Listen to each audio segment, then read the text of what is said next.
order. If Steve, are we all set? You tell me when. How are you?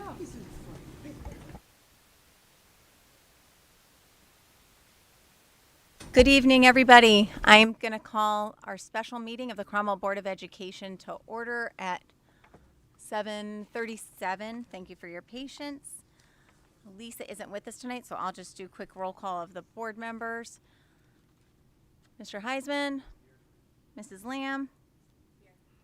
Mr. Zabrowski, here. Mrs. Russ, Here. Thank you. Mrs. Maddie, here. Mrs. Cantwell, here. Where's Kelly? Kelly. What? Oh, I didn't see you. I'm sorry. We don't have tag. We don't have our name tags tonight. Thank you. I'm sorry. And Mr. Schumann is not with us tonight, so everybody else is here. Thank you so much. If we could just write down the administrator so I don't have to call everybody. Yeah. Okay, thank you. And we are joined by Mary and Jack from CABE, our consultants that are leading us through our search process. That is the only item on the agenda tonight. But I do need an approval of the agenda, so may I ask for a motion to approve the agenda? Thank you. Mrs. Lamb, seconded by Mr. Zabrowski. Thank you so much. Just the Lamb and not Zabrowski? Yes, please. Okay. It's easier when Lisa does it. It's easier when I have the paper printed. Yep. I never do, but that's okay. Okay. I'm good. Go ahead. All right.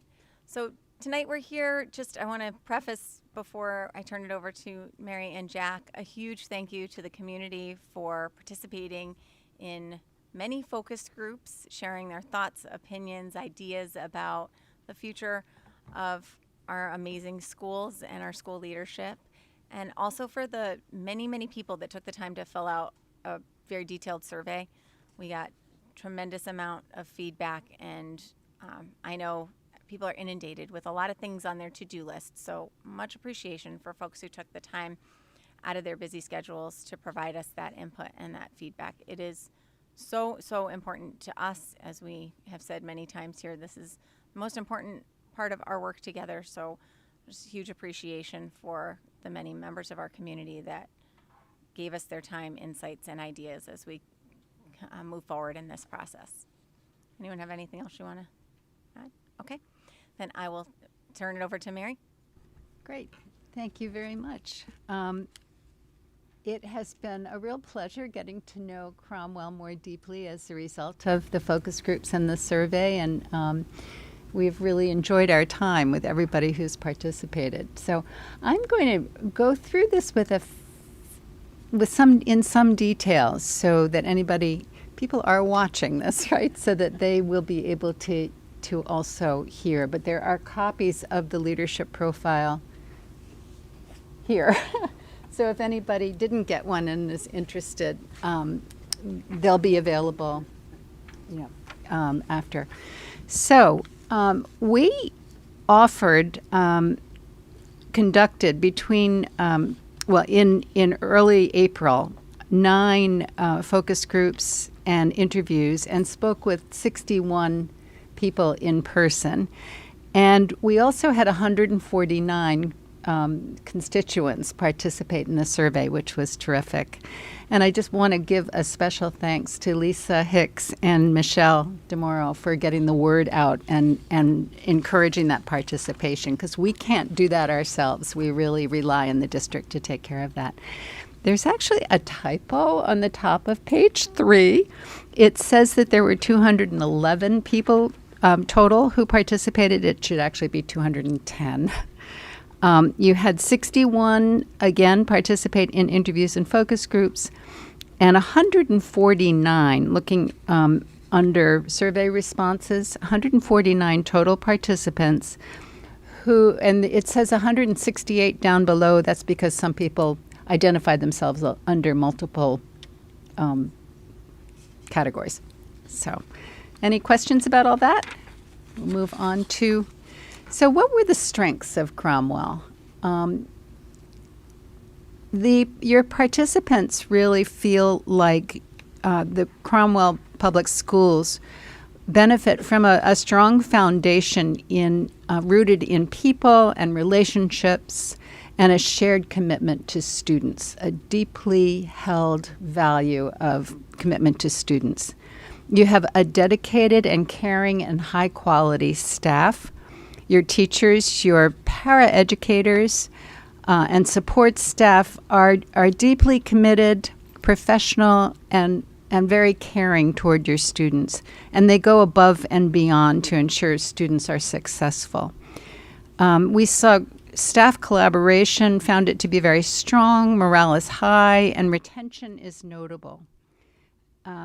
There is a stable, student-centered environment that really drives Cromwell forward, regardless of leadership changes. There's a strong sense of community and relationships. People are very proud of how close-knit this community is and the small-town culture where relationships matter. There's an interconnectedness that really fosters trust and reinforces shared values for education and ensures students are supported both in and out of the classroom. You have student-centered culture and support systems. This district really prioritizes what's best for students academically, socially, and emotionally.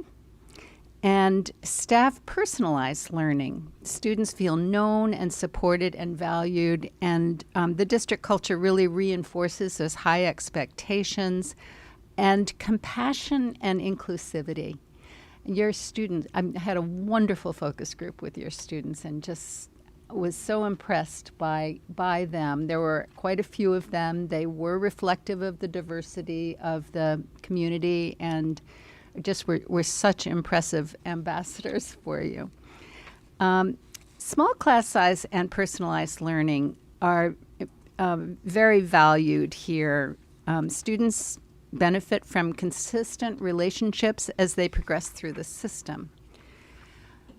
You also really have a community that values strong academics and the curriculum and the opportunities that students have. People talked about the high quality academics, the strong curriculum development, and focus on continuous improvement. They felt like teachers play an active role in designing and engaging innovative instruction, things beyond standardized measures. And students have access to a wide range of opportunities in spite of your relatively small size, including in advanced coursework, elective, arts, athletics, extracurricular activities. The community also feels that there's a high level of collaboration across staff, administration, unions, and town leadership. And relationships are respectful and cohesive and solution-oriented. The facilities are strong with a commitment to maintaining safe and modern learning environments. That comes up as a challenge as well. But your new middle school is a pride of the community, and they support the community supports your forward-thinking planning. Communication, transparency, and family engagement. The district communicates frequently and transparently with families and the broader community, of course, according to your constituents. Cromwell also provides robust opportunities beyond the classroom, including athletics, the arts, clubs, community-based learning experiences. The kids were talking about how much they value those experiences and how much it's helped them think about their paths going forward, both what they want to do going forward and what they don't want to do going forward. So those are very valued activities. There's also a recognition of the importance of the whole child and the strength of the district in being attentive to whole child needs. It's a supportive community that invests in the schools. Town boards, families, and residents collaborate to fund and sustain district initiatives. So those were the strengths identified by your participants. And sometimes you'll see that some things that are considered strengths turn up under challenges as well, like budget, the budget constraints and resource allocation. Cromwell faces persistent budget pressures that shape every aspect of the district. People were questioning how resources are allocated, citing sometimes top-heavy administrative structure, insufficient investment in classroom-level support, such as teachers, paraeducators, and interventionists. I'm hearing that in a lot of places right now. There's a sense that, especially as paras have been harder and harder to ensure in schools, that need has been felt in different communities. People talked of rising costs, community expectations, and political dynamics that can make budget decisions contentious. Gee, that doesn't happen anywhere else. But many believe that the district should more clearly align spending with direct student needs and strengthen its ability to advocate for sustainable funding. Staffing shortages and retention and morale came up as an issue for you. The district struggles to recruit and retain teachers and paras and substitutes because partly of compensation and working conditions contributing to turnover. Para shortages are especially acute, and especially in the early career educator area. So on to special ed demands and student needs. There's been a significant rise in students with, and this is true everywhere, with complex academic, behavioral, and social emotional needs, and especially within special education. Classrooms are more challenging to manage without adequate support, and there's some concern about inconsistent services. Student behavior, mental health, and accountability issues continue to, student behavior issues and increased disruptions were mentioned by a number of people. And there's some sense of insufficient consequences for behaviors. And we know that there are constraints on those consequences in some cases. So trust, communication, and leadership culture. One thing we did find is a significant divide between staff and administration. Constituents felt that leadership didn't consistently listen to or act on staff feedback, and there was some report of fear of retaliation. Communication is often described as inconsistent or top-down, and yet you heard that as a strength also in the earlier section. Another challenge is curriculum, instruction, and academic rigor. Constituents found inconsistencies in curriculum and a need for stronger alignment, particularly in literacy. Staff expressed some frustration with frequent changes, lack of, this is another thing I'm hearing. I think there are so many mandates that are coming down from on high in Hartford and other places that people are frustrated by how much change they've been needing to make. Mary, that's the entire policy committee's agenda, to amend our policies so that they're consistent with all the legal changes that happen due to legislative initiatives. Yeah. There does seem to be an increasing need to control from Hartford. So there's concern about balancing support for struggling students with opportunities to challenge high-achieving learners. So that is something I'm hearing in other places as well. There's a feeling that kids in the middle can be getting lost in the shuffle too. Professional development and teacher voice. Teachers reported limited input into decision-making around instruction and professional development priorities, with insufficient time to collaborate and refine practice. And some perceive professional development as compliance-driven, wonder why, rather than responsive to classroom realities. The further you get away from the student-teacher, and this is what Jack would always say, right, that student-teacher learning moment. If you're making decisions in Hartford, it's a whole lot harder to get it right. So, right. Let's see, where was I? We talked. I just lost my place. Were we at Community dynamics. community dynamics. Yes, okay. Cromwell's close-knit community poses both great strength, and we heard so much about how much strength there is, but there are also some demanding parent groups, some who may bypass established chain of command.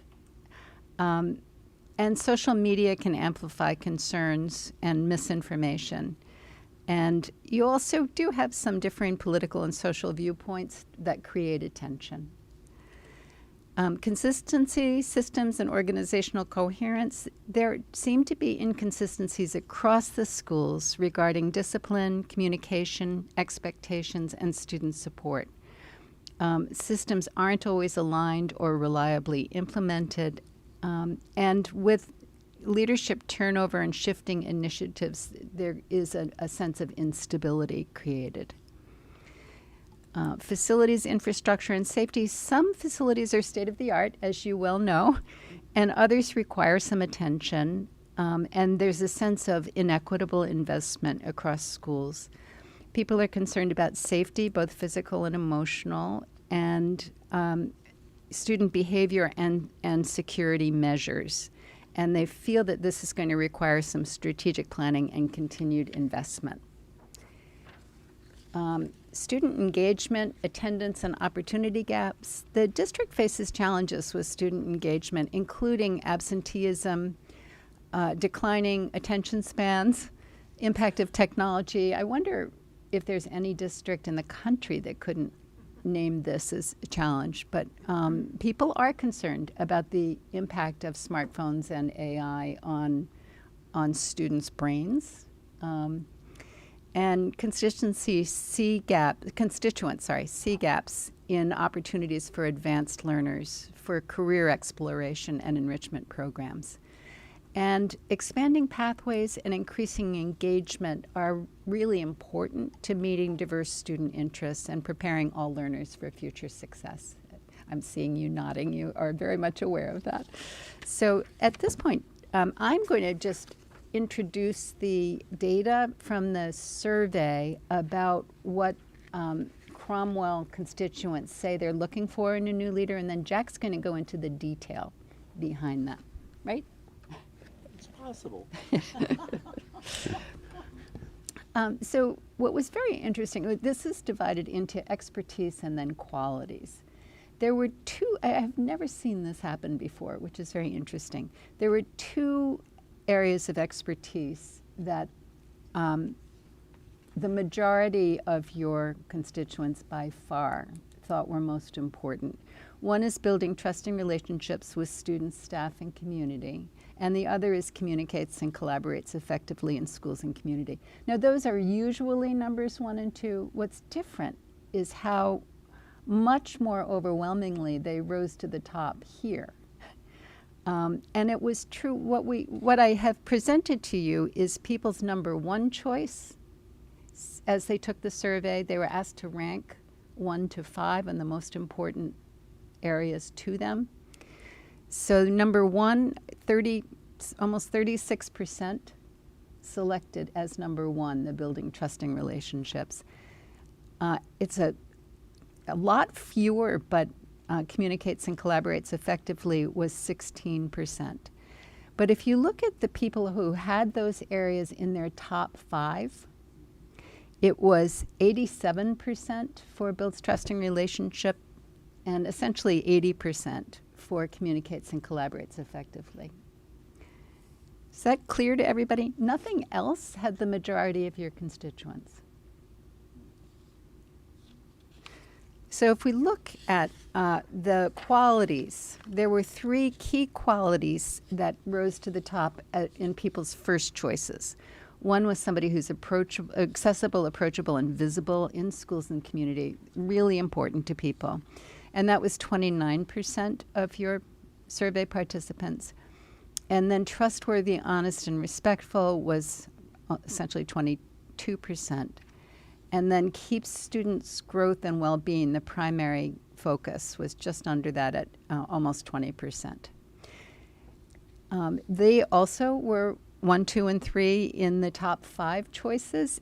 But now they're joined with inspirational leader and team builder as the fourth quality that people would like to see in the new leader. Is that all clear to everybody? Yep. Okay. So, Jack, do you want to take it from there? Yeah. All I can tell you is that Mary got a new car, and I was navigating, and I just have been praying a lot all while I was driving because we were really moving to get here, and sorry that we're cutting it so close. What did Mary get? She got a RAV4. It's a beautiful car, but I'll tell you, it's I think it's ready for off-road. Anyway, I'm really dealing largely, and the last time I spoke here, I think I had to be told 5 times to speak closer to the microphone. I had it in my mouth, coming out my ear. It's much better, Jack. Much better this time. I think Thank it was you. the Zoom You yell at function. me at any point, please. I'm kind of used to it. Remember it. Now, we just a point, especially for those of you that weren't here last time, people listening and parents. This is a project in putting the profile together that Mary puts an incredible amount of work into, and I do as much editing of it as I can. I've got a couple of different drafts here. The detail, you've really heard a lot of it, and we'll go over the detail, page 11 and page 12. And I will do my best to stick with what the data says. What the data say. There's 2 of us in the room that know what it's like to be a superintendent at 2 o'clock in the morning. There's a whole lot of people that think they know what the superintendency is like, but it's like the elephant. You know, they see a part of it. Not too many see the whole. And I will probably fade into editorializing because some part of it I couldn't agree with more, and other parts I worry that are just missing. So I'll try to stick with the data first of all. And Mary already mentioned the main categories. Okay, builds trusting relationships. People want so much to not be lied to. And I usually have joked with graduate courses and people preparing to be a superintendent and tell them you can't say this is the best school system in the world for 11 months. And the other month that the budget's being bad, this is the worst superintendent. We're falling apart here. It's going to hell. It needs to be trusting. It needs to be honest. It needs to be open. And that's one thing that I think Mary gets at and this document gets at. Because at least my experience is when you start off by saying, well, what's wrong with this place? You get a lot of comments about what's wrong. When you start off with what's good, what are the strengths, people are almost shocked at their own lists. The district obviously has an enormous amount of support, positive comments. The community has support and positive comments. But then we need to get to and push focus groups or data sources to the other side of the coin. What do you think you need? What do you think this new person, whoever takes over as superintendent, is going to have to face within the first 2 days, 6 months, a year, 2 years? And so you're going to hear some stuff that, you probably think that that's exaggerated. Well, it might be. It might be a small population. It might be a huge population. But there are reactions. The trusting relationship is so frequently the first thing. They don't want someone that's lying to them. They don't want someone they can't trust. They don't want a leader that they don't know why he or she is going wherever the heck they're going or whatever decisions are being made. And you can see from the language in here, and you can read it probably a whole lot better than I can read it because I'm struggling to. But they want honesty. They want it transparent. They want an authentic, trusting relationship. I'll go on, but let me come back to that because that can be overdone too. I think you need more than a relationship. I think it's more than a populist perspective. Communicates and collaborates effectively. Communication is so important, and it can be overdone. I'm seeing too many places where the digitized world that we live in lends itself to reams and reams and reams of communication. Sometimes it says less and less and less. It needs honesty and openness. It needs humanity. There needs to be a human element on it. And interviewing administrators, I always said if they don't talk about kids in the first sentence or two, I say next. Seriously, what kind of authentic relationships do you want? You want the person to be honest, and you want the person to be able to say, I love kids, I like to work with kids, I want to do all I can for kids. So if I come and say to you, we need an 8.5% budget next year, it's not for me, it's for the kids. And so frequently, and I'm finding that in obituary notices lately, that the kids aren't mentioned. People are in education for the reason to serve children. And sometimes it's serve children through the Board of Ed. As Mary mentioned earlier, I've always said that the purpose of the school is the teaching-learning relationship. We are support to that. All of us have been. That's what you are. Without the teaching group, you're nothing. You're a government body someplace. And that, to me, with the relationship and the trusting, is vital. Those relationships have to be authentic, real, open, and active listen to the point of not wanting to hear that the emperor has no clothes, not wanting to hear that the budget's inadequate, not wanting to hear that I'm bringing in my own resources every day. Well, that's the world we live in. So relationships, communicates and collaborates. It really is a collaboration. Leadership in this arena isn't like running a hardware store. It isn't like saying, I'm going to decide this is the hammer we're going to sell. It depends on getting along with and influencing a lot of other agencies, a lot of other people. Certainly the teaching group, certainly the administrative group, certainly the Board of Ed, eventually the Board of Finance, the town selectmen. But that's always so high and communicates and collaborates, seeing a collaborative environment all told. And we can get to the detail in there if you want, but you know what that means. The third one on page 11, accessible, approachable, and visible in schools and community. I agree with all that. I always, people are saying the person has to be in the schools. I always thought every day I was in the school was a vacation day. It isn't like, oh, damn, I got to go to the school today. No. The superintendent's office is a great place to get out of and to go sit in a classroom. And I stumbled into a bunch of pictures of me sitting on a floor in a suit with first grade, second grade kids. And they'd say, can you help us? I don't know. What are you doing? And the teacher'd look over and wink at me and keep going. I think that sort of collaboration, that sort of love and joy, and that sort of visibility. Too frequently visibility, and I'm not picking on any local operation, I don't know it, but it's seen as a photo op. It's seen as a traveling visible, Tuesdays, the morning I'm in Miss Jones's class. I think you're better off with a cup of coffee or a box of Joe in the lounge if you really want to be seen and talked to and addressing the issues that they feel, whoever it is, the paraprofessionals, the teachers, the administrators, one way or another, that the accessibility is attained. It's real, and it isn't just a visibility at a football game. That may be important, but that accessibility means to have a little open relationship and being able to say, how is your daughter doing? I heard she's been sick. Anyway, culminates, communicates and collaborates effectively, and we can look at parts of that. Accessible, approachable, and visible in the schools and community.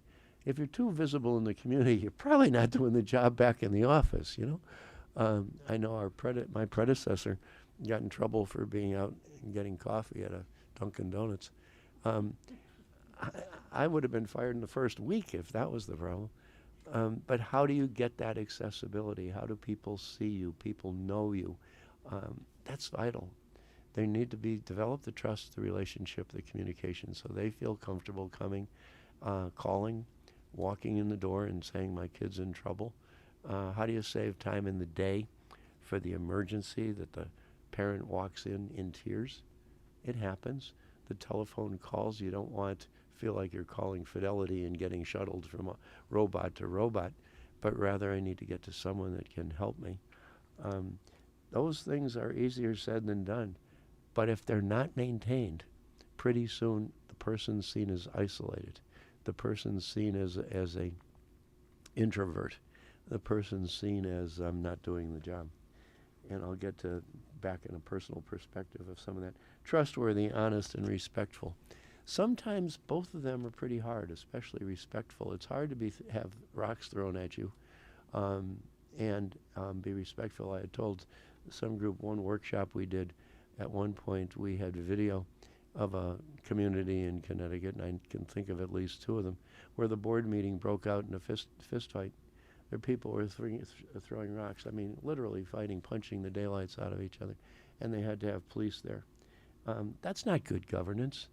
We're here to represent the community, and the commonalities are frequently far better, surpassing what they are in the United States Congress. How do you get to the point that you're not dealing all the time with the differences, but you're dealing with the commonalities? And the differences, frankly, trustworthy, honest, and respectful. We can be trustworthy, honest, and respectful with people that we totally disagree with on a given topic. That person might be the best ally at the next topic.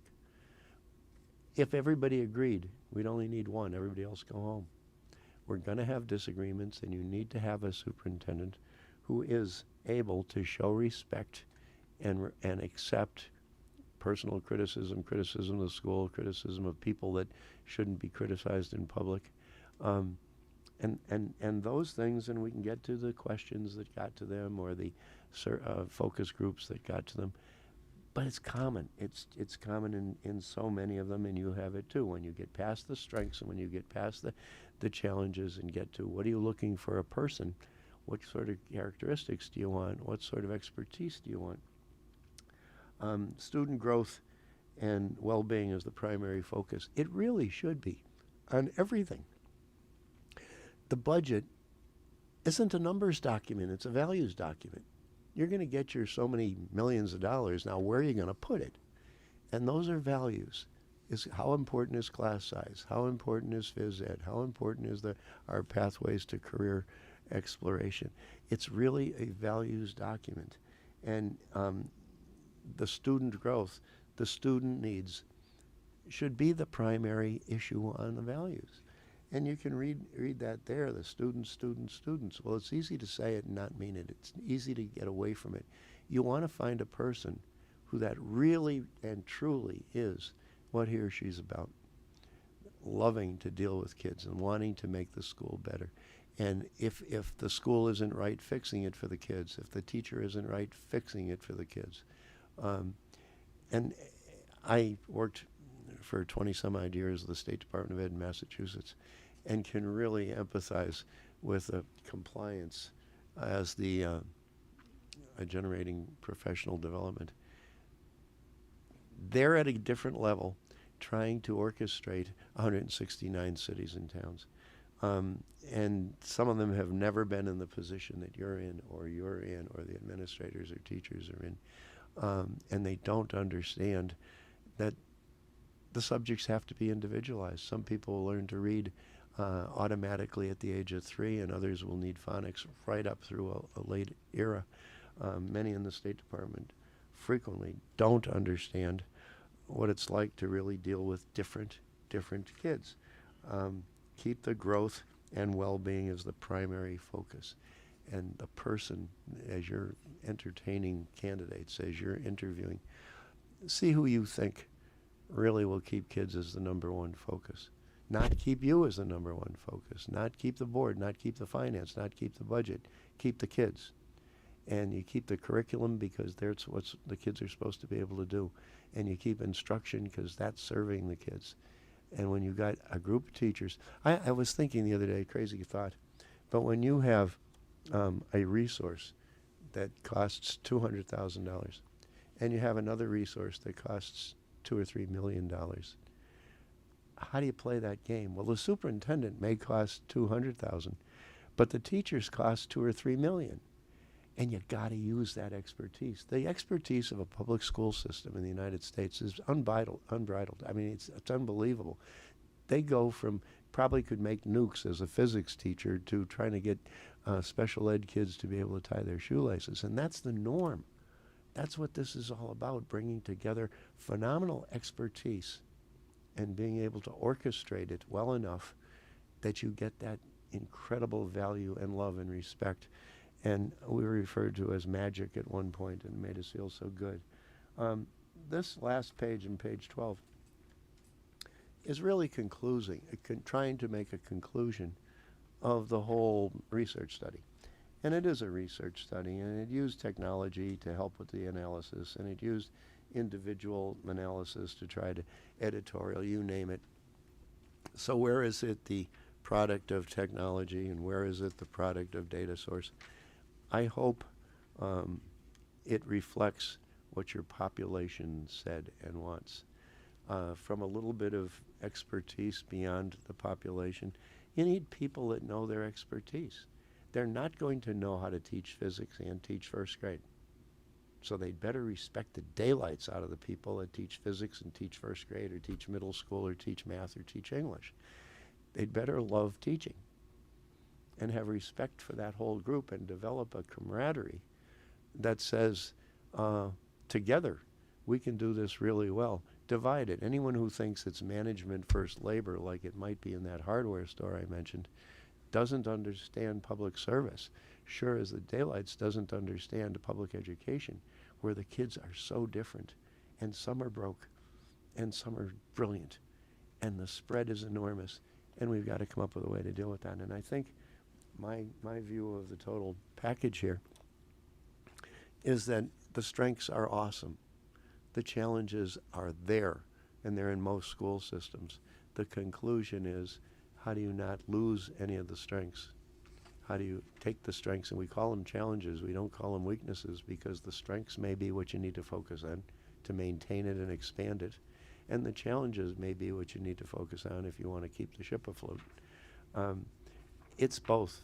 All I could think of is a tale of two cities, because you've got one city and town and school system that is glowing, and others say, but here's some things that need to be done. So please, don't take offense at the negatives. Don't say, how dare they think that of us.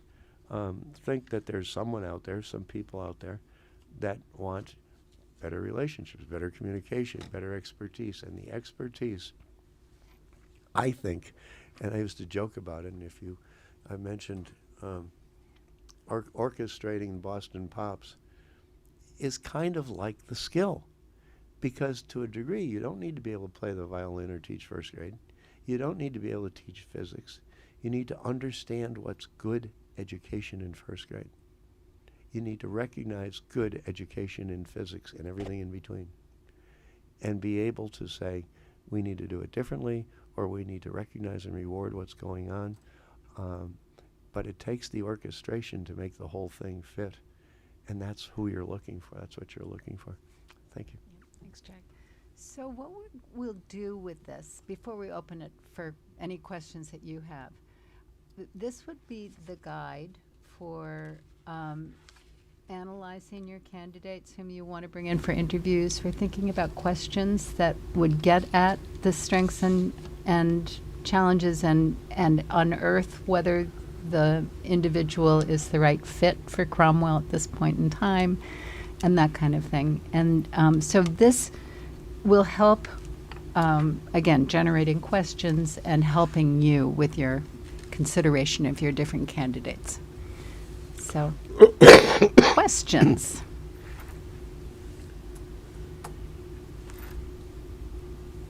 I'm opening it up to all of you. Mrs. Lamb. Just a quick process question first. So are you drafting the interview questions for us, or are we drafting good them as question. a result of knowing this? So no, we will bring a bank of questions to our next meeting together, which Okay. will be of just the search committee. And you can bring any questions that you think would be helpful too. We can reword questions. You pick the questions, you decide what you want to ask, and we provide some samples Okay, thank you. that get at all these different, issues. Excellent. And then I have a second question. Jack, you said you were going to take us through the data, but you also thought something was missing. Or was that what you talked through as you were describing the... Yeah, the only point I was trying to make is I hope sometimes, occasionally, you say, what do you think? Because I'm not supposed to tell you what I think, and Mary will probably hit me if I do. The right thing that we're doing is bringing process, and it's your decision, and I couldn't agree more. And I've joked about if I find myself sitting like this during an interview, you know I'm not very impressed. Someplace along the line, people refer to the relationship. I'm an advocate of Ken Blanchard. He was at UMass when I turned my doctoral program. And we really wrestled a lot with relationship versus task. There's a lot of tasks, responsibilities, that the superintendent has to have. They better understand budgeting. They should understand curriculum. They darn well better understand good instruction. They'd better understand motivating and inspiring people. And that frequently isn't what comes out in the data. Sometimes it is. A lot of the relationship is. And I remember the first time we had data fed through AI, and I thought, gee, AI must use a lot of research. It wasn't. It was all from the community. When you get the whole community, a lot of great stuff comes. But sometimes it sounds a little bit like French cuffs and a nice suit to me. Sometimes it sounds a little too like the first selectman or the mayor, a political position in the town, building relationships and being popular. That to me is frosting on the cake. The real thing is, can you run a school system? Can you manage the incredible complexity of a school system? If the lawn isn't mowed, people figure they can't teach reading either. It's a very complex organization with a lot of complex structures. And I just want to be sure that if I'm miserable at any time, that you can ask or I can say, hey, you know, don't forget the curriculum. Don't forget the blueprint for instruction. Don't forget the hiring practice. Don't forget the good lawyer that you can get rid of a teacher that needs to go. And I don't think that's a major part of it. If you've got good hiring practices, you may never need that. But if there's a person that is damaging my child's third grade experience, they'd better not be there next year. So how do you hold people accountable for being great, not for being pretty darn good? Good is the enemy of great. We got to produce excellence. And I think that's part of it. You don't want someone that can get you to the Super Bowl. You want someone that can win it. You want someone that can provide greatness. And that is not in any way, shape, or form any criticism of what you have. Believe me, I'm not dealing with that. But I'm dealing with how do we help you create a marriage? And maybe marriage isn't the best example either. But of a board of ed of a town and a superintendent, so that you don't wind up thinking we goofed and we're now going to spend the next 3 years getting rid of him or her, because that will damage the kids' education. And when you guys are a governance team, that's great. And we like to run a workshop at times for governance teams. The research shocked me that a really good governance team gets good student scores. It really works. If the system is good, it's great. If the system is mediocre, it isn't great.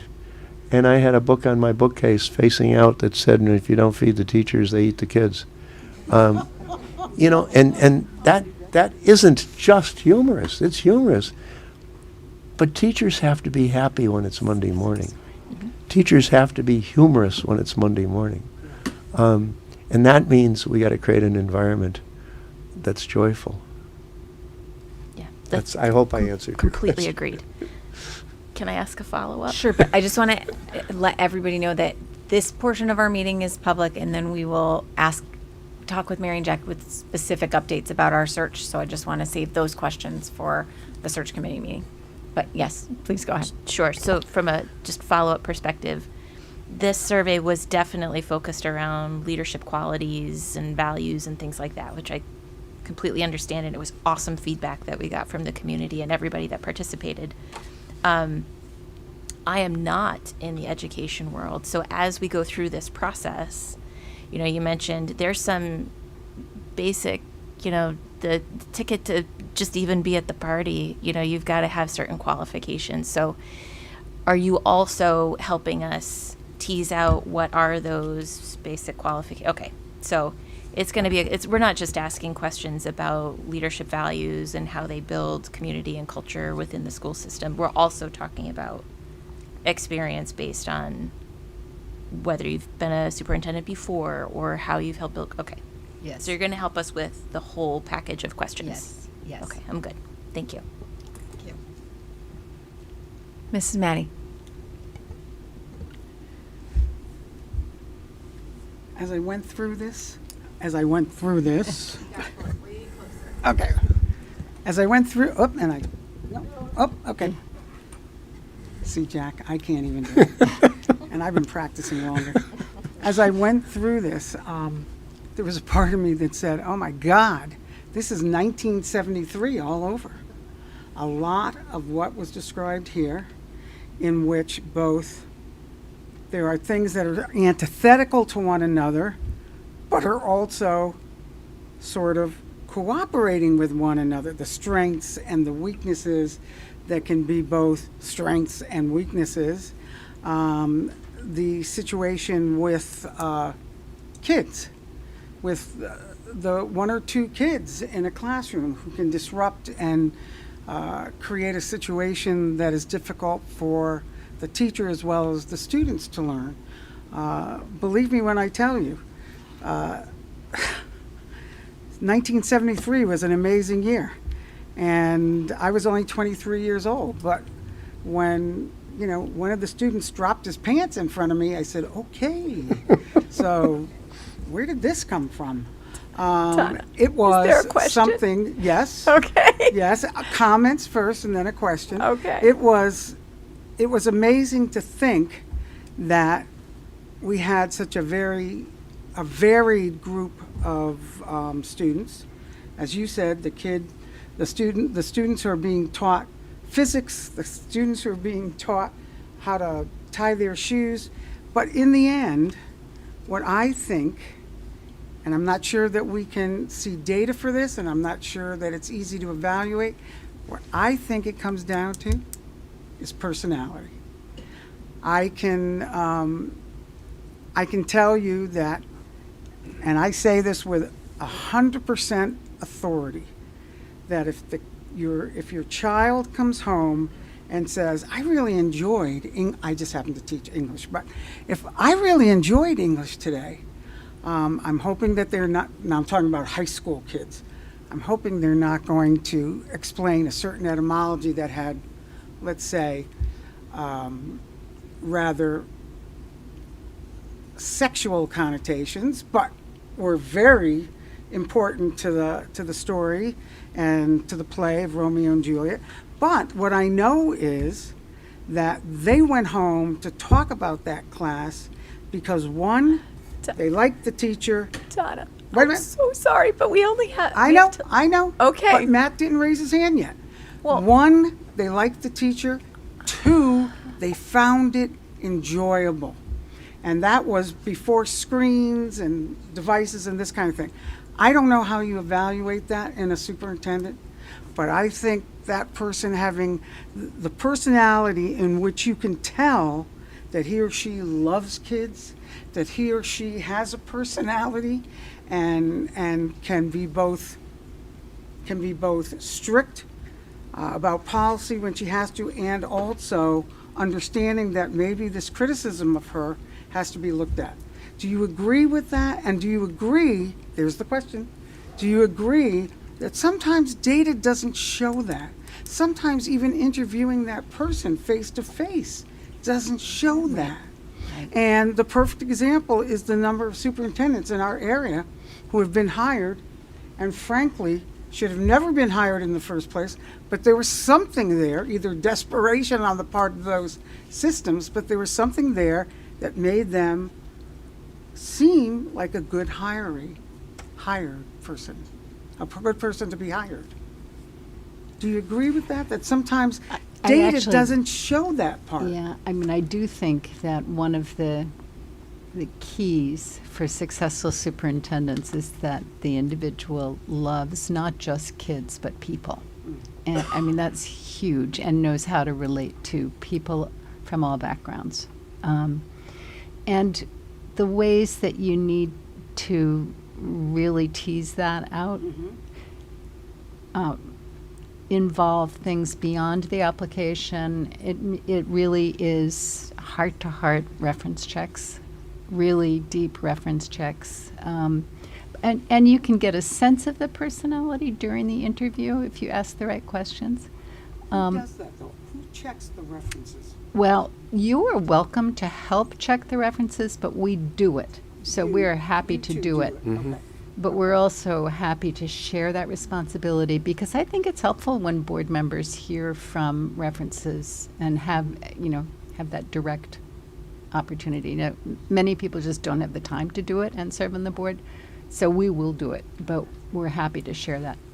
You know, the flip side of that is we've been in with several boards that not only do they read the references carefully, but they Google the individual. Yeah. So there's today, it's pretty easy to get information about what a person's like. And I remember telling graduate courses again, if you think that the president of the Teachers Association doesn't check with the president of the Teachers Association from where that person came, you're crazy. Of course they do. There's lots of different ways to skin a cat. And where is it personality or I've locked on the word temperament. Yes. All of that is fascinating. And you're right, an interview isn't the only way to get at it. But it may be all the only tools that we have, looking at the data, looking at the papers, looking at the references, calling the right people, and tough questions. And by the finalists, I've always said, ask the toughest question you can think of. Ask the question that you think you would vote no on that person if they don't answer it right. That's the final interview, where you're really down to probably 3 people, and you got to make a call that's going to affect that person's career and life and family, and affect your school system for the next God knows how many years.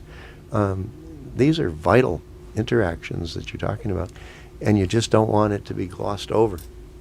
And I think some of it is also that we have you both as our team to help us support, and we have Mrs. Demoro, who interviews people every day and helps make sure that we have the best teachers we possibly could in our district. So I feel like we have, and all of you in your professional experiences and in your personal lives and knowing what we're looking for. So I'm hopeful that we have the team that's going to help us find the ideal person. I mean, this is a tall order, what we've asked for, and big shoes to fill for whoever steps into them. So we know that it's an uphill battle for whoever starts this adventure with us.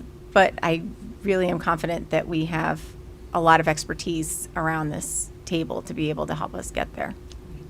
And grateful for you for leading us through this One more process point. and doing the deep dive into the references and doing the deep dive into someone's background and history and past experiences.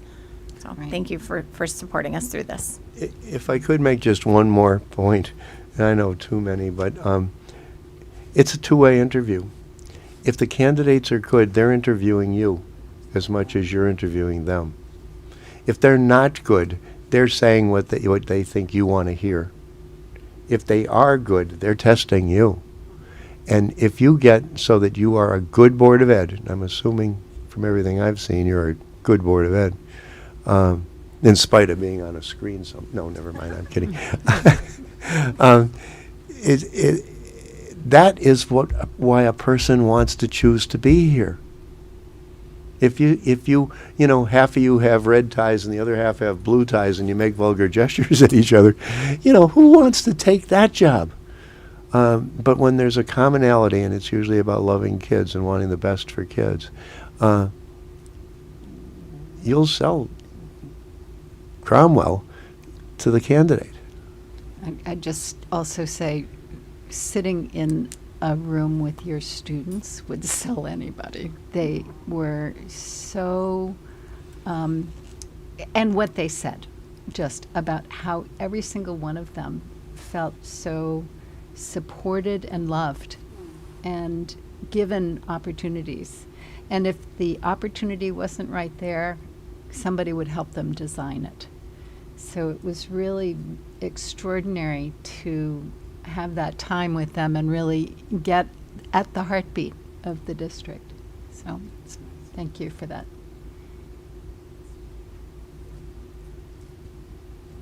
Are we good with questions? Oh, no? All right. you were teed up, so thank you, Mr. Zabrowski. I was teed up, and now I'm going to try and hit the ball, which I failed a lot at over the break.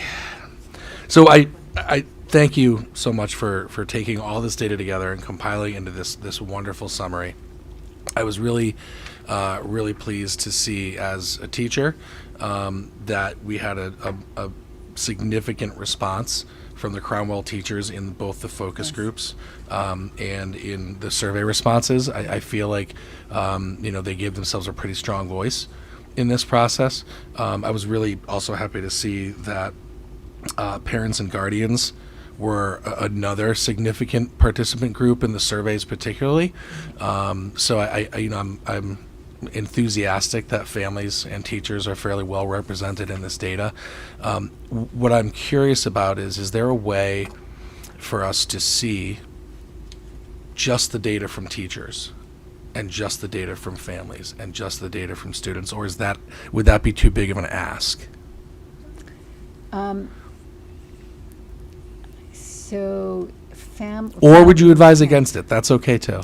I'm just trying to think about how, I think we probably could make that, just the raw data, you mean? Yeah, just Yeah. out of curiosity. Yeah, I think we probably could do that. Would that be? I don't know if everybody wants that, but I'd be interested in the teacher part. the teacher part. Let me just make a note of that. Jack is always saying, I need to be disaggregating the data along those lines. I feel like it's a need nationally, because I think people get the general thing of what does the town want. But teachers have a different perspective. Parents have a different perspective. The kids have a different perspective. God knows the Board of Finance or town frequently over budget has a different perspective. And it helps to know, for the candidate to know, this is how rabid that group is, and this is how supportive this group is, so that they're not just talking to the general. But I think that could also help us in our decision making. Absolutely, I agree. So Thank you. it's easy to do it with the survey data. It would be harder to do it with it actually wouldn't. I do have that divided by focus group, so never mind. I'm not trying to make a ton more work for you here. I think it's valuable information to know which groups are looking for which things. Right. I just want Thanks. to say that I didn't think the number was huge for the teachers. I was kind of hoping for more. There's. Oh, of course you can't. Just in looking at this, it looks like there were 59 teachers that responded in the survey, which seems like a small percentage of teachers, and 17 for the focus groups.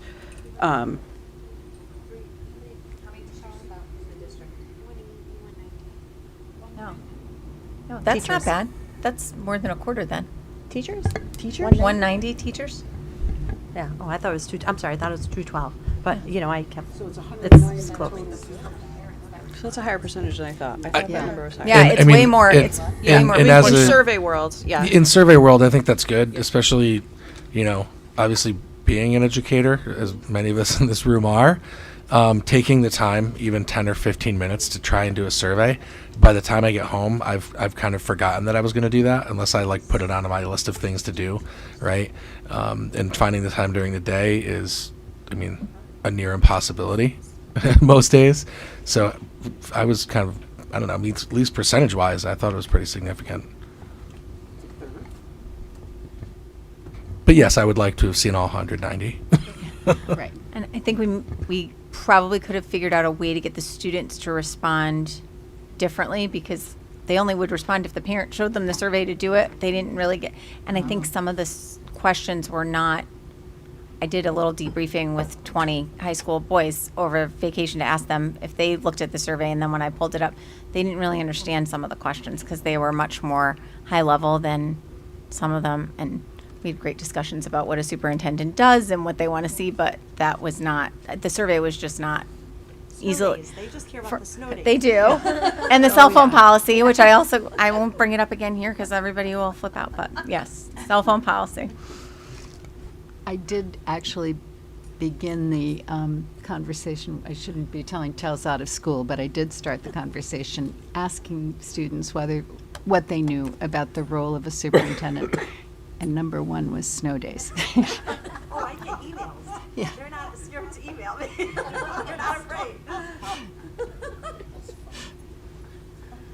So if we are good with this portion of the meeting, then we can adjourn at 8:37. Thank you, everybody.